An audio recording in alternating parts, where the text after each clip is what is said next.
اللهم اهدنا فيمن هديت. Assalamu alaikum gbogbo mùtúmù wa. Ṣebí táyé bá ń bàjẹ́ lọ, ìrànlọ́gbọ́n a máa sára ni. Bẹ́ẹ̀ kásìpáyà fìtínà tó jẹ́ tó bá dé tán, àtàbàrà àlítàbàrà oko. Kí wàá lọ́nà àbáyọ? Ali Audatu Ilal Asli. Ká padà sí pilẹ̀. Bó ń ṣe ńlá Muhammad ṣe gbà wá látọ̀dọ̀ ọba Allah. Ìdí abáre táwọn ìlàrí Ọlọ́run tó kù lórílẹ̀ fi pawọ́pọ̀ gbé àjọ Mùsùlùmí The Muslim Congress TMC kalẹ̀ lórí Alikitabu wa Sunna. Àwọn ètò wa rèé. Teskiyatu Nafsi. Wá sí ìfẹ̀mímọ́ lọ́sọ̀ọ̀sẹ̀. Afkar. Àdúrà olóṣooṣù tí lani kúrò nínú làásìgbò ayé. Khuruju fi sabilillah. Ìjáde sójú ọ̀nà Ọlọ́run. Wá sí ìta gbangba olóṣooṣù. Annual lecture. Bẹ́ẹ̀ Islamic Training Program ITP. Ìpàgọ́ ọlọ́dọọdún náà ò gbẹ́yìn. Ṣebí bọ́ọ̀dẹ̀ òdùn. Bí ìgbẹ́nìlú rí. TMC tún létò ìrànwọ́ fáwọn tó kù díẹ̀ káàtó fún láwùjọ. Congress Guard. Ètò ìfaralókun. Eré ìdárayá. Àtàwọn ilé ẹ̀kọ́ tí múṣemúṣe rẹ̀ dá múṣemúṣe. Ní díẹ̀ nínú akitiyan The Muslim Congress TMC. Kìlómítà 129 Adéọjọ́ bus stop Lagos Ibadan Expressway Bolúwàjí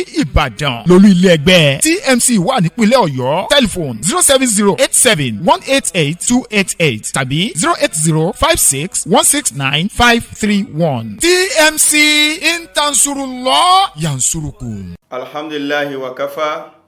Wassalatu wassalam ala nabiyyihil Mustafa Muhammad ibn Abdullah wa ala ahli wa sahbihi ajma'in. Adúpẹ́ fún Ọlọ́run ọba tí ọ̀kadà rẹ̀ ṣẹ́kù wá di àsìkò yìí tó sì jẹ́ kan náà àwọn àsìkò tí ó fi ń lórí jùlọ náà ní oṣù Ramadan. Abẹ́lẹ́ ọba kó jẹ́ kí a rí òpin oṣù náà kó tó àmọ́ sí àwẹ̀ tọdún ní àgbọ̀mọ̀fẹ́ nìkọ̀ọ̀kan wa. La ilaha illallah. A tún kí yín káàbọ̀ sórí ètò yìí tó wa Gbàgede Firdaus eléyìí tí àjọ Mùsùlùmí ẹ̀ka ti ìpínlẹ̀ Ọ̀yọ́ The Muslim Congress TMC Ọ̀yọ́ State tí wọ́n ṣe onígbọ̀wọ́ fún. Ní àárọ̀ yìí àwọn sheikh wa láti Fountain University wọ́n ti wà pẹ̀lú wa ibi tí wọ́n bá ọ̀rọ̀ náà dé láàrin wọ́n ti tẹ̀síwájú lẹ́ẹ̀kan sí fún àtàṣẹ́ ń darapọ̀ mọ́ wa orúkọ wọn ni Falatul Imam Alhaj Sirajuddin Bakrin. Assalamu alaikum wa rahmatullahi wa barakatuh. Wa alaikum assalam wa rahmatullahi wa barakatuh. Àkọlé gbogbogbò fún ti ọdún tèní náà ni a pè ní Ramadan Shahrul Bisharati wal Amn. Ramadan oṣù ìròdùnú àti ààbò tó ń ti fọkànbalẹ̀. In tí wọ́n sì ń bá ní sọ̀rọ̀ lé lórí tí wọ́n bẹ̀rẹ̀ ní àná òun náà ni a pè ní Muqawwimatul Amn fil Mujtama, àwọn tí yóò gbé ààbò àti ìfọkànbalẹ̀ ró nínú àwùjọ wa. So ibi tí wọ́n bá dé náà ni wọ́n ti tẹ̀síwájú àmọ́ síwájú ẹ jẹ́ á gbọ́ àyọkí láti inú Al-Qur'an. A'udhu billahi minash shaitanir rajim. بسم الله الرحمن الرحيم يا أيها الذين آمنوا إن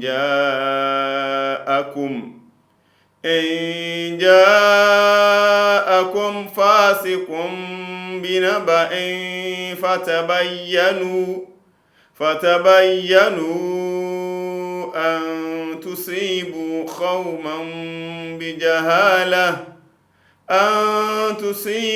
قوما بجهالة فتصبحوا على ما فعلتم نادمين. اللهم ارحمنا بالقرآن. بسم باكوني ايتون قسه. تفضل يا شيخ. أعوذ بالله من الشيطان الرجيم. بسم الله الرحمن الرحيم. الحمد لله رب العالمين. الحمد لله رب العالمين. ثم الصلاة والسلام على رسول الله وعلى آله وصحبه أجمعين.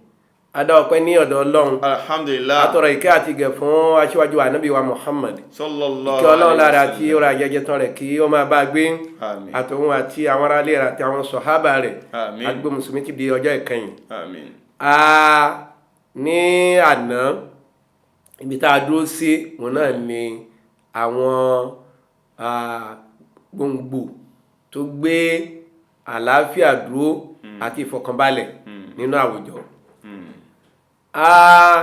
A sọ̀rọ̀ débi pé ká pàṣẹ dáadáa. Bẹ́ẹ̀ni. A wà wo àwọn ọ̀rọ̀ kan nínú ọ̀rọ̀ Ànábì wa Muhammad sallallahu alaihi wasallam. Ó ń bá Zainab binti Jahsh ó ń bá sọ̀rọ̀. Ó ní wailul lil Arab min sharrin qad iqtaraba ó ní ó mà ṣe o fáwọn lárúbáwá lórí aburú kan tó súnmọ́ báyìí aburú yẹn ti fẹ́ ṣẹlẹ̀. Allahu Akbar. ó ní ó náà sì ní àwọn Yájúj àti Májúj tí a ti ṣẹlẹ̀ mọ́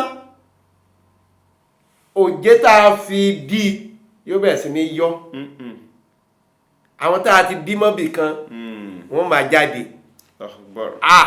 ni Zainab wá béèrè lọ́wọ́ ànábì ó ní ṣé àwa náà wàhálà ó bá wa àìrójú àìráyè yóò bá wa wà fínà sọ̀lìhún táwọn ẹni rẹ̀ sì ń bẹ láàrin wa ànábì ní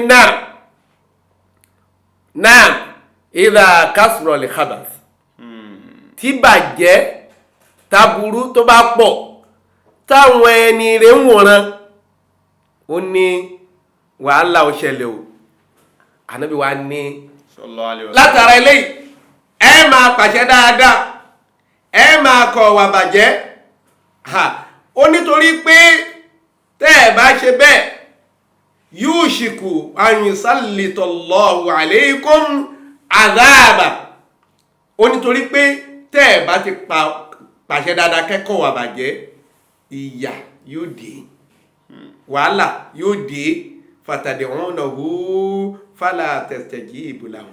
Allahu Akbar. wọ́n wá máa ń pe ọlọ́run pé ìrẹ́ ọlọ́run ò ní gbọ́.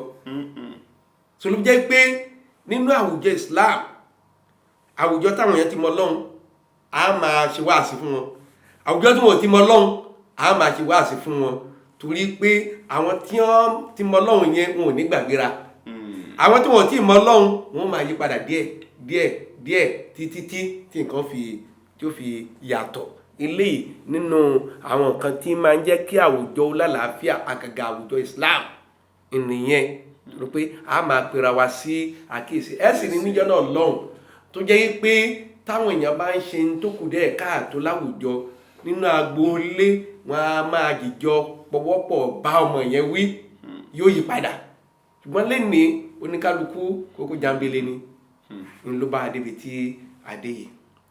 lẹ́yìn náà a sọ̀rọ̀ nípa àwọn tí wọ́n jẹ́ agbófinró pé nínú àwùjọ a gbọ́dọ̀ ní àwọn agbófinró tí wọ́n dúró wám torí pé bí wàhálà àìsí ààbò ṣe lè wá láti inú ilé ló ṣe lè wá láti ta ìyẹn ni Ọlọ́run sọ fún ànábì wa Muhammad sallallahu alaihi wasallam Ọlọ́run ní fa'iddu lahum mastata'tum min quwwatin wa min ribatil khayl turibuna bihi aduwallahi wa aduwakum pé ẹ múra torí pé nígbà tí a bá wo àgbáńlá ayé a rí pé ogun tó le jù òun náà ni ogun arísìkí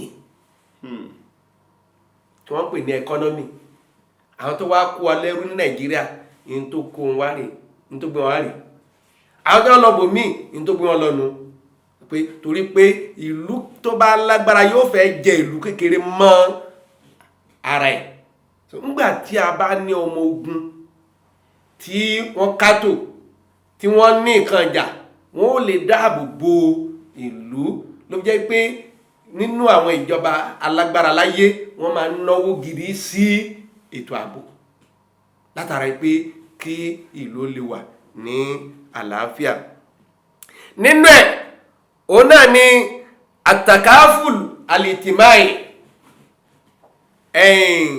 ètò bó la ṣe fẹ́ rárá wa ní ọwọ́ tó ní kálukú òfin lè dádúró lóhun nìkan pẹ̀lú ètò ọrọ̀ ajé ìyẹn ní ètò Islam tí Islam gbé kalẹ̀ fún àkọ́kọ́ gbà tí àná Muhammad dé ìlú Madina sallallahu alaihi wasallam àwọn tó wá láti ìlú Maka ó kù dẹ́ ká tó wọn ní àwọn tí ń bẹ nílùú Madina àwọn ní àwọn tí ń bẹ nílùú Madina yìí àtàwọn tó wá láti ìlú Maka ó sọ wọ́n pọ̀ gẹ́gẹ́ bí ọmọ ìyá wọ́n jọ wá ń pín in tí wọ́n ní wọ́n jọ ń lò ó, kò sí kókó jambele ń bẹ̀.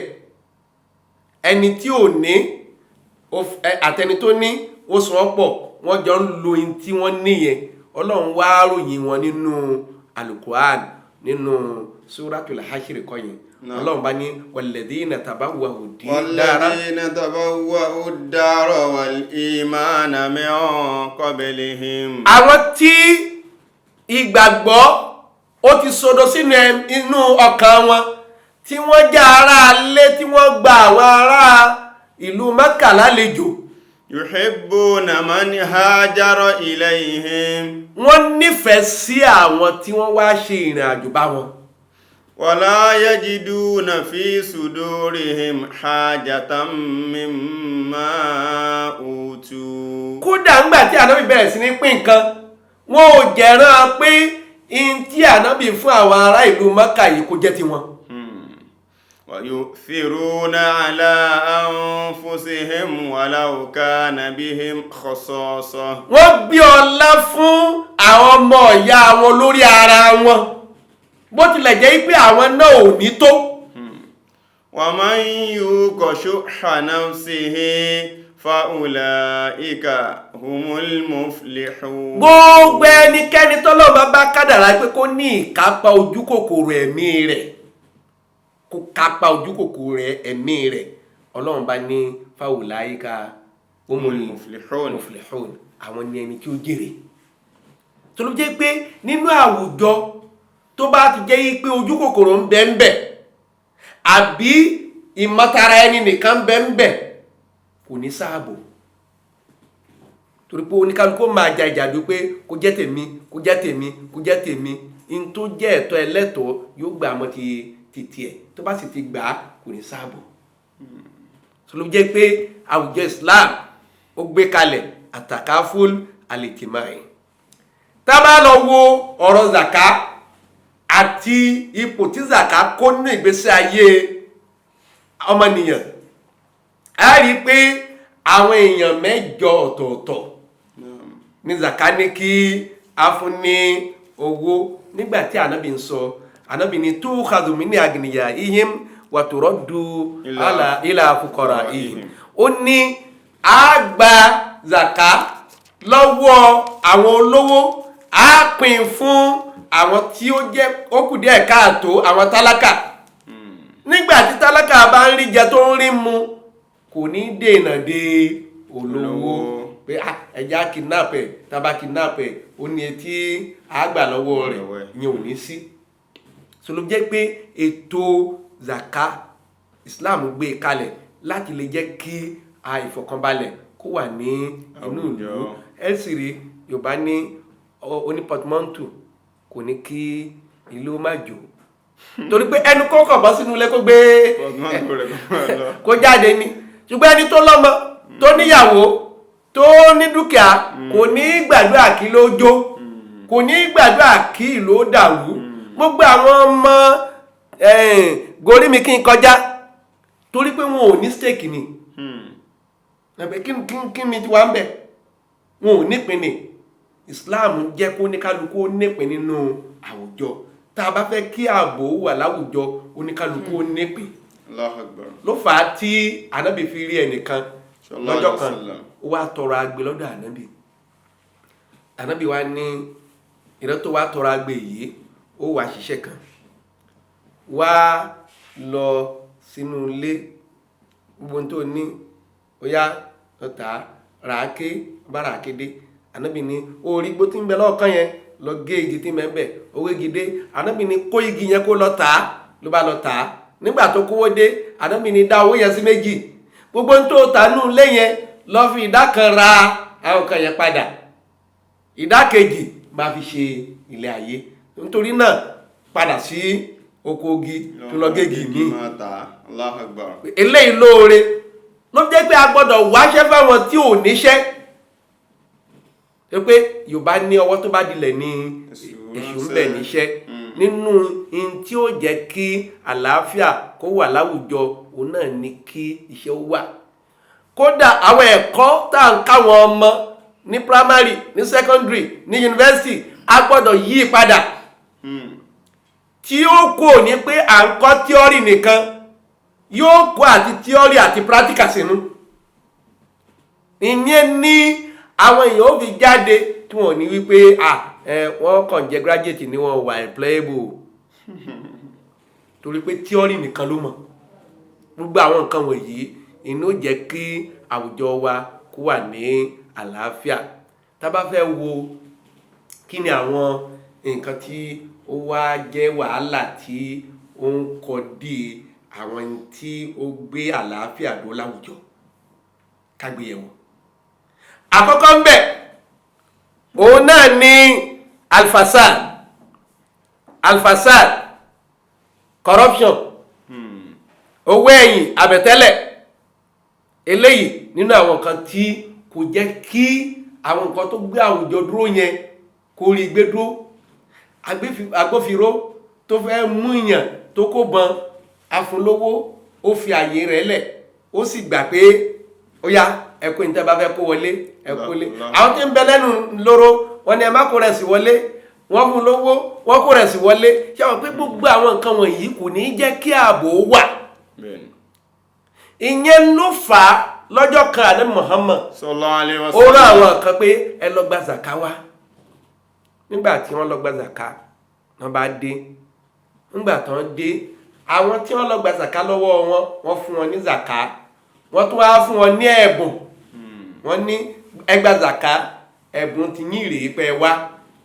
wọ́n bá dé ọ̀dọ̀ Ànábì sallallahu alaihi wasallam. wọ́n ní zaka tó ní àlọ́gbà rèé o. ẹ̀bùn tí wọ́n fún wa níbi tá a ti lọ gba zaka rèé o. ó bá dà sápò ló bá pẹ̀yìn dà. lójú Ànábì bá pọ́n sallallahu alaihi wasallam. Ànábì bá gorí mímbàrí Ànábì bá sọ̀rọ̀. Ànábì ní in tó pa àwọn ẹni ìṣáájú rẹ̀ ìrè o.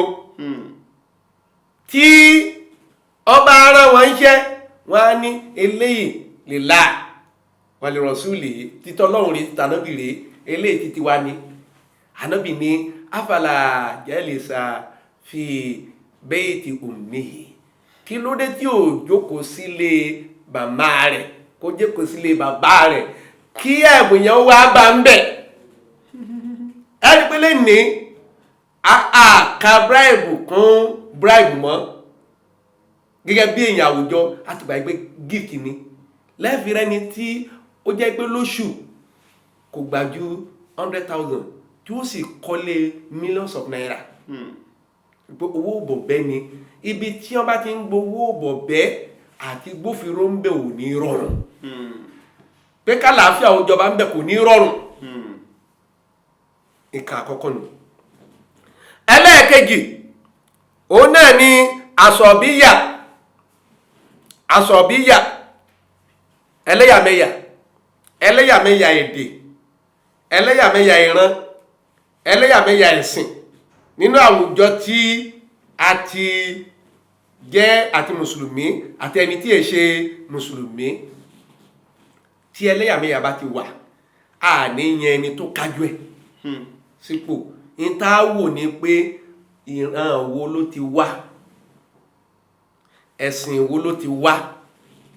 ìtawò nìyẹn tá a bá ti wò yẹn àní yẹn ẹni tó dángájá. ẹ wo ìtàn Ànábì Musa alayhi salatu wassalam àti Shu'aib. naam salatu wassalam. àwọn ọmọ Ànábì Shu'aib tí wọ́n lọ jíṣẹ́ fún bàbá wọn wípé àwọn bá arákùnrin kan pàdé. nínú yìí tí wọ́n fi ròyìn Musa tí wọ́n fi dámọ̀ràn pé kí bàbá wọn gbà síṣẹ́ wọ́n ní inna khayra man istajarta al-qawiyyul amin. qalat ya abati istajirhu inna khayra man istajarta al-qawiyyul amin. wọ́n ní ẹni tó yà á gbà síṣẹ́ ẹni ó kájú ẹni ó ní okun lára ó sì ní àmánà. ìmọ̀lẹ́ ni àwo okun àwo àmánà níta ń wò ní ẹ̀yà níta ń wò ní èdè. ìyẹn jẹ́ nínú wàhálà tí ó kó bá ètò ààbò ìlú wa.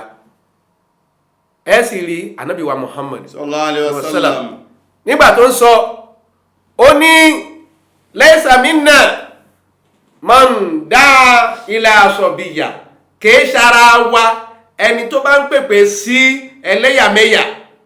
Ó ti wá kúrò mẹ́ pé àtẹ̀wà ara àwọn èèyàn tí wọ́n ń pè pítọ̀ ẹ̀yà wa tí ní o ẹ̀yà wa ní o ẹjá ya lọ o torí ẹ̀yà tó sì jẹ́ pé àìmọye ìlú ni wọ́n ti pín torí ẹ̀yà tí wọ́n ò sì nífọ̀kànbalẹ̀. Kódà ní Áfíríkà wa yìí tó jìnnà sí wa tí wọ́n pariwo fún àìmọye ọdún afẹ́ya nígbà tí wọ́n pín wọ́n tó kó sínú wàhálà míì ni torí pé bá ti jẹ́ Yorùbá yìí àìṣe kan náà a ní Yorùbá Ọ̀yọ́ alẹ́kìtì aníjẹ̀bú kódà ní Ọ̀yọ́ state àwà yìí ọ̀tọ̀ l'Ògbómọ̀ṣọ́ ọ̀tọ̀ l'Òkè Ògùn ọ̀tọ̀ l'Ìbàdàn bá ṣe wà lábẹ́nú lẹ́yìn ó ní tààrán ní Ọ̀yọ́ yìí tàwà yìí lábẹ́lé wa ó ní tààrán tó ló jẹ́ pé Islam kò fẹ́ ká tẹpẹlẹ mọ́ ọ̀rọ̀ ẹlẹ́yàmẹ̀yà torí pé kìí jẹ́ kí àwùjọ ó tò kìí jẹ́ kí ìfọ̀kànbalẹ̀ ó wà ńbẹ̀. Nínú ẹ̀ tí ó bí wàhálà òun náà ni àlìbájù tẹ̀m̀bẹ̀lẹ̀kún àwọn bàbá wa ń pè ní tẹ̀m̀bẹ̀lẹ̀kún ṣùgbọ́n nígbà tí ètò ìjọba bá wà ní tó yẹ kó bí ni pé ká yan àwọn èèyàn bó ti yẹ kí á yàn wọ́n. Nílùú wa a máa ń dìbò ni àwọn tá a fẹ́ dìbò ká yan ẹni tó kájú ẹ̀ tó lè ṣe. Nígbà tá a bá yan àwọn tó kájú ẹ̀ káwọn tó kájú ẹ̀ náà ṣojúṣe wọn. Àwọn tí wọn ò bá wá wọlé káwọn náà fọwọ́ wọ́nú di ọdún mẹ́rin míì kí wọ́n máa lùlù pé kẹ́ni tó wọlé ó ṣubú torí pé ṣíṣubú olórí ìṣubú àwọn ọmọlẹ́yìn ni. Ìyẹn ni Ọlọ́run ní wàyí ń tọ́ ìfàtà ní minal mu'minina qatatalu fa aslihu baynahuma. Tí àwọn méjì bá ń tàkóró gan ẹ ṣe àtúnṣe láàrin wọn pé àwọn kan dìbò wọ́n wọlé àwọn kan dìbò wọ́n wọlé ká pè wọ́n tí èdè àìyedè tí bá ń bẹ́ẹ̀ ká yanjú ẹ̀. Tí àwọn kan bá sọ pé àwọn ò ní gbà dandan gbà tá a bá ti parí ẹ̀ ká pọwọ́pọ̀ ká bá ẹni tí ó já láṣẹ jù wí. Torí pé kò sí ní tá a fẹ́ gbà nínú pé kí ìlú ó dàrú ẹ̀rí nínú àwọn nǹkan tí ń bí òun náà ní bágíyò. Lẹ́yìn náà nínú tí ń bí wàhálà nínú ìlú òun náà ni gẹ́gẹ́ bí a ṣe wí lẹ́ẹ̀kan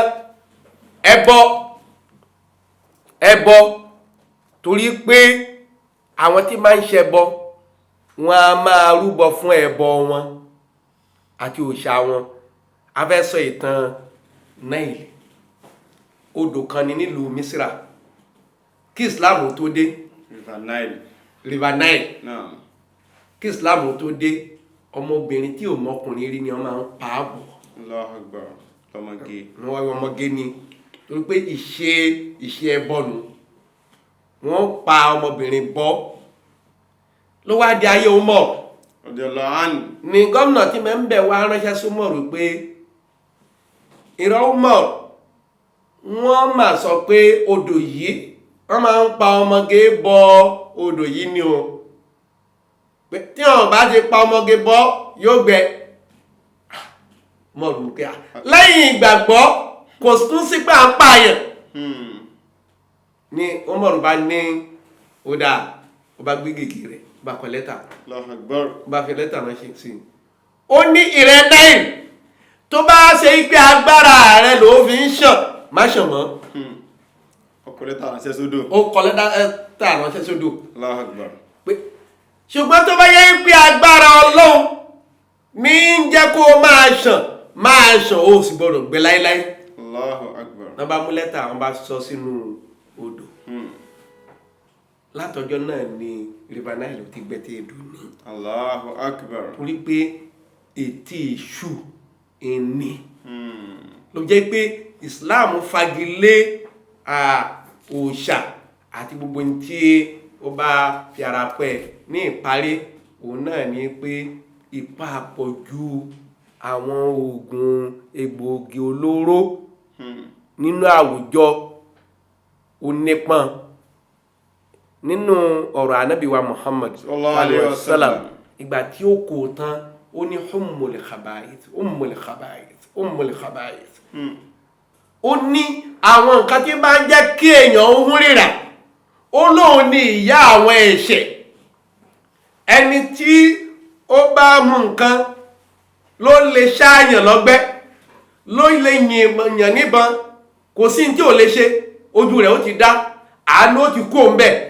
Ní Islam fi ṣe é léèwọ̀ yìí pé kí a mu igbó àbí ká mu ọtí àbí ká mu cocaine. A sì rí pé láwùjọ wa kódà ìjọba àpapọ̀ wọ́n tún gbé ìgbìmọ̀ dìde lórí ètò ìkan àwọn oríṣiríṣi egbòogi olóró táwọn èèyàn ń mú. Wọ́n gbé ìgbìmọ̀ dìde pé bó la ṣe fẹ́ dẹ́kun ẹ̀, bó ṣe wà ní àríwá ló wà ní gúúsù káàkiri orílẹ̀-èdè Nàìjíríà. Ìyẹn ló bí pé à ń digunjalè, ẹni tí ó ń jiyàn gbé, ẹni tí ó lọ fọ́ báǹkì, ẹni tó lọ fọ́ lé, ẹni tí ń fipá báyàn sùn, wọ́n ó ti mú egbòogi olóró yìí kí wọ́n tó lè bọ́ síta. Gbogbo àwọn nǹkan wọ̀nyí ni ò jẹ́ kí arójútu ẹ̀ abẹ́ Ọlọ́run kọ́nà bá kó jọ ìlú wa àtàwọn ọmọlẹ́yìn àtàwọn olórí ọ̀nà àbáyọ tí Islam gbé kalẹ̀ tí ó jẹ́ kí arójútu sí wàhálà yìí máṣáláì bá ní fi wọ́n ṣe kò ń gẹ́ àmín. àwa náà máṣáláì fi wà lọ́kàn balẹ̀ àmín. ọ̀nà la ilaha illallah ọlá ìpè méjì rẹ̀ Ọlọ́run. Jazakumullahu khaira. Abẹ́lẹ̀ wà pa àṣà wọn tàṣà ní ẹ̀sán olóore. Eléyìí tí wọ́n sọ yìí kó mọ̀ jẹ́ ìbàlejò fún àwọn tí wọ́n sọ àti àwọn tí a gbọ́ náà. Ọlọ́lá ìlàlá kó sì bá ní ṣe orílẹ̀-èdè wa ní ààyè ìfọ̀kànbalẹ̀. Ọlọ́lá hawla wala quwwata illa billahil aliyyil azim. Ibi náà ni a tún rí ma ní èní tó bá di ọ̀la ẹ tún pàdé wa lórí ètò yìí ní dídí àkókò kan náà. Ẹ láǹfààní láti pe àwọn ustad wa sí orí ẹ̀rọ ìbánisọ̀rọ̀ wọn. Òun náà nìyí